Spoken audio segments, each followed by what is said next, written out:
Well, welcome back. Thank you for staying tuned. So when we ended just a minute ago, we were talking about this negative 290 angle. So I went around, and I can't even use my pen. Here we go. I went around, and it's a negative angle, so I go down. So negative 90, negative 180, negative 270, right here, negative 290. I drew that in.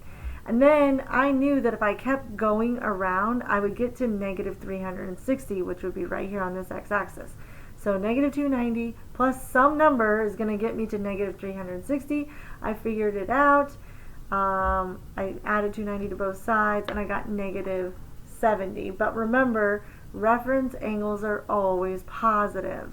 So if reference angles are always positive, then this would have to be positive 70 degrees. So from here to here would be a positive 70 degrees. So stay positive. All right, and then our last reference angle that we talked about,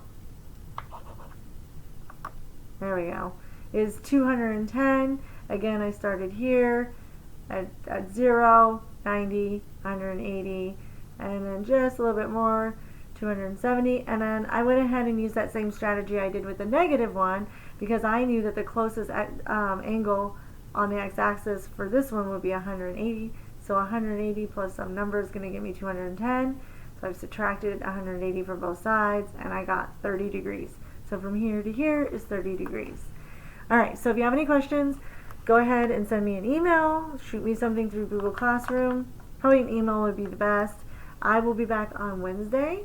But you can now work on my math lab. I think you can go up to like number 6 or 7. And if you have any time left in class, go ahead and do that. Otherwise, I hope you have a great day, and I will see you all tomorrow. Well, I won't see you, but you'll see me. So I'll talk to you all later. Also, don't forget to hit like and subscribe if you like these videos. Just kidding. But again, if you don't watch these, I won't be a YouTube star. And I'm really banking on that.